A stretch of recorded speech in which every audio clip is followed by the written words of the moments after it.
body. You can feel because it's matter. And the other feelings, perception, mental formation, and consciousness are energy, more subtle. You cannot really touch it. You can feel, thinking the same. So when we can touch, we can feel, it's easier to work with it, to practice with it, right? It's easier to feel our breath and to feel our step. That's why we always start with the mindfulness of the body, mindfulness of the breath. And when we get trained and we are used to that, it will be easier for us to recognize the feelings, to recognize the mental formations, which are energy. So that's why when we are cultivating the energy of mindfulness during the day, through the practice of stopping first. The practice of stopping is so important when we hear the bell, when we hear the clock chimes in the dining hall, and we stop what we are doing, what we are talking, what we are thinking. It's more difficult. Sometimes the body can stop, but the thinking continues. So the training is, but the calming of the body will have the calming of the mind, because they intertwine. Energy and matter are two faces of the same thing. So when the energy of mindfulness, the halo of energy of mindfulness grow, that will envelop the energy of anger or the energy of sadness. So we are taking care. First, connection. By practicing mere recognition, connection, and be friend and kind to what is happening to the baby. Only when we are friend with somebody, then this person, this friend, will feel that okay, there's a connection. This is what we are practicing when we are in a what we call Dharma sharing group or family sharing. You see, in the afternoon when we practice family sharing, we are practicing deep listening. So first, a person share, and if a friend share, and then we are practicing deep listening, meaning that we listen with the heart and not with the head. We are not analyzing what is shared. We just open our hearts, letting the sharing coming in, and sometimes there's difficulties with each share, there is suffering with each share, and this sharing can water our seeds of empathy and of compassion. And with the empathy, then the connection is right away. So the first step is mere recognition and opening our hearts to listening, whether listening to a friend or listening to ourselves, to the baby sadness, to the baby anger, who is manifesting, who is crying. So when we cultivate, we generate this energy of mindfulness, we are practicing caring for this baby. Very gentle, no pushing away, no dismissing it, allow it to manifest. But I'm here for you. I will take care of you. So this is an act of love, an act of compassion to, when we listen to our own emotion, to our own feelings, it's an act of compassion to ourselves.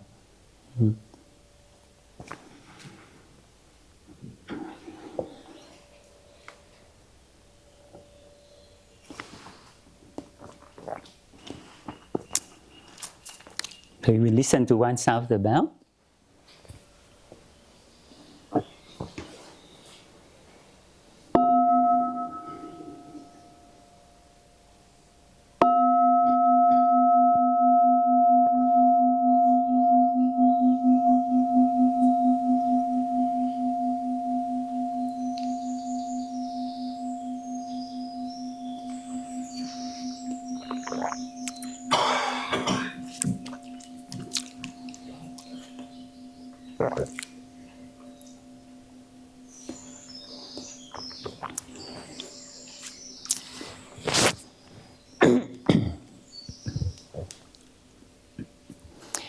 So in Buddhism, there's the notion of bodhisattva. Bodhi is awakening, and sattva is being. So the great being, bodhisattva of great compassion. Her name is Avalokiteshvara. So the white statue behind that you can see is the Bodhisattva Avalokiteshvara, the Bodhisattva of great compassion. And in front you have the Virgin Maria. It's the same. They are great beings with the big hearts, and they have this capacity of listening to the suffering of human beings of the world. And she has she holds a branch of willow branch, and she holds a vase of nectar of compassion. So she, with the soul branch on, she takes some water of nectar of compassion, and she spreads this nectar of compassion to cool down the fire of anger, the fire of violence in the world. And each of us, we have this seed of compassion, the seeds of Avalokiteshvara in us. Like we have also the seeds of Buddha. Buddha is not the statue. Buddha is this capacity of awakening.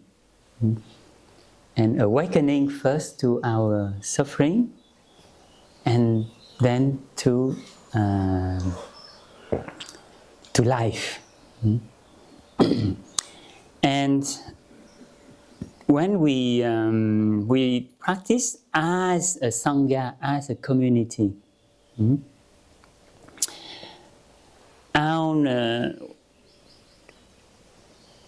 when we share in a group, in a family, we share our suffering, we share our difficulty. And thanks to the collective circle of deep listening, there's a great deep connection. This listening with empathy, with the heart open, then we can share our suffering and we feel lighter. Because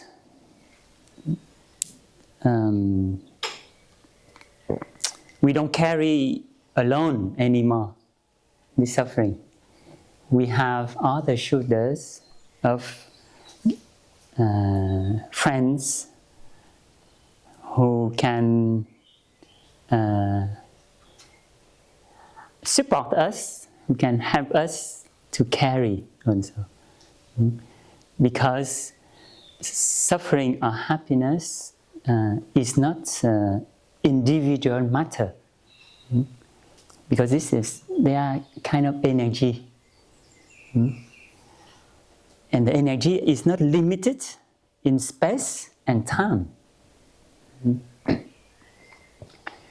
When we sit together, our energy of mindfulness, our energy of peace is constantly interpenetrate, interrelated. And so this capacity of deep listening, this seed of Bodhisattva, of deep listening, when we practice deep listening together, then it grows and it's quite powerful. That's why our teacher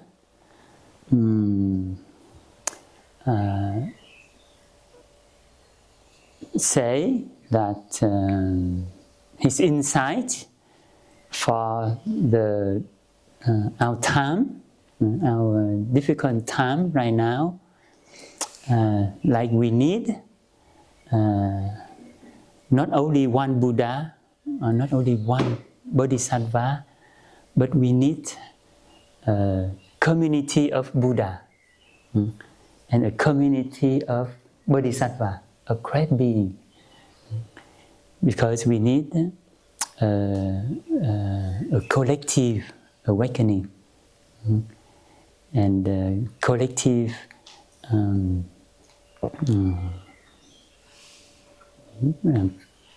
energy of compassion.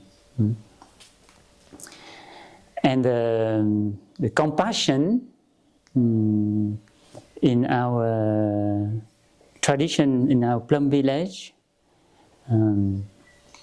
it is we always lead to action with our practice of engage Buddhism. So it's not like just sitting here and cultivate. This is the first step, the empathy and the compassion. But then this needs to be translated in action. And we don't need to force us to act. But when the energy of compassion is enough, you cannot sit still. This is why during the Vietnam War, when the monks when the nuns need to go out to do social work, to help the people in the war, and there's people who ask, "Oh, why Buddhist monk, you don't stay in the temple and practice chanting and reciting the sutras?" And the answer is, "Oh, even the Buddha, he will from the anta, he will step down and to go out to help the suffering of the war." So, but the same for our self-compassion. It's not only like, oh, I have too much compassion to myself, but that needs to be translated by action, meaning that we need to commit to the practice of mindful breathing and mindful walking to generate this enough energy of mindfulness to be able to take care of our difficulties and our suffering.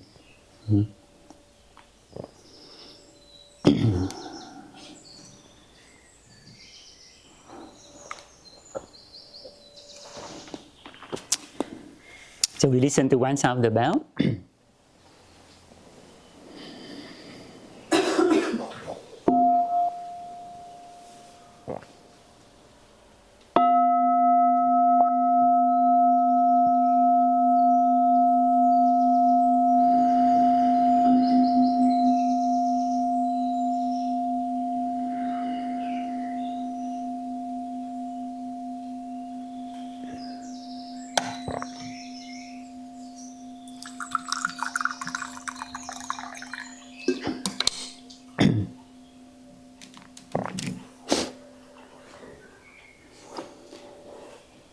So when we invite the energy of mindfulness to pop up and to take care of the mental formations called anger or sadness or jealousy, and we invite, so we befriend, we take care to soothe it first, cuddle it, okay, and then to invite it to come back to the state of seed. And each time we practice like that. And so the seed of anger will lose its power.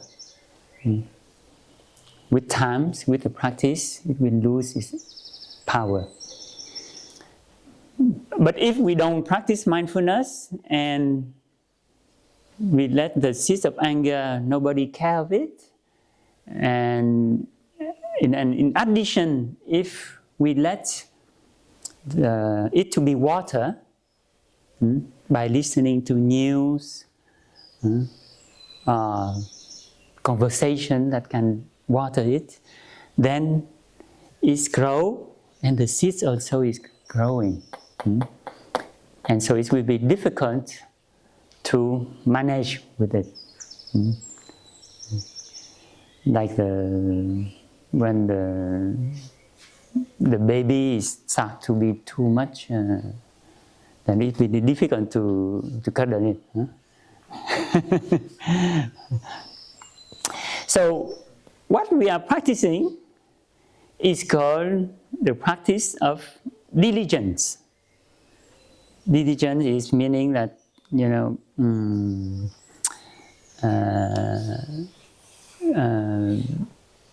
regularity and sustainability. And it's the Buddha, the teaching of Buddha is quite simple. He say, what is good? Good meaning what can bring you happiness and happiness to others. It's not a sensual pleasure. He say, don't enjoy drinking and sex and things. It's true happiness. True happiness meaning there's an element of peace in that. If we talk about pleasure, there's craving. So what is good? Do it. And continue to do it, to cultivate it. And what is not good? Refrain to do it. Easy. Easy teaching. Right? So what is not good, but what is not good for your happiness and peace, don't do it. So that's why the practice of diligence is whenever seeds of the unwholesome seeds, the seeds which is not beneficial for our peace and happiness, like the seeds of anger coming up in the mind, we need right away to generate the energy of mindfulness Breathing in, I know that anger is there. Breathing out, I smile to it. And I'm caring for it. My anger, I'm here for you, and I will take care of you. Be friend with it, and very gentle with it. And continuing to breathing and invite it to come back to the state of seeds and to please sleep there. So that you don't bother me too much. Please come back to sleep like a lullaby.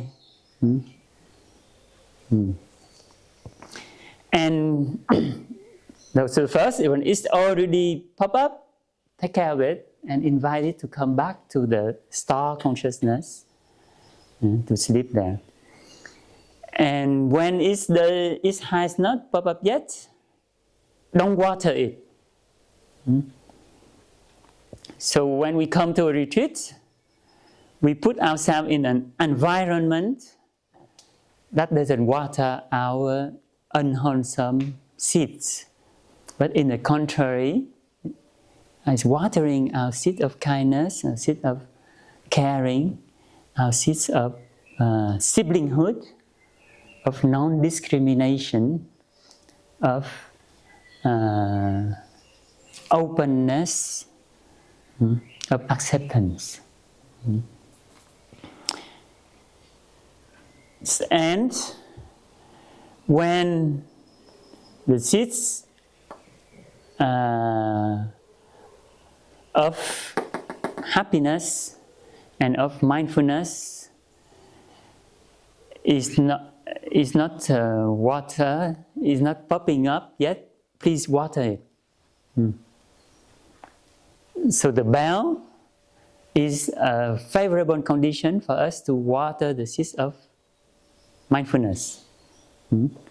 When we listen to the bell and right away we come back to our breathing, we stop everything, breathing in, breathing out, I know. Then we are generating the seeds of mindfulness. We allow it to manifest in our mind. When we practice walking meditation and we let the bird sounds, and we open our senses and we let the bird sound come in, and water our seeds of joy.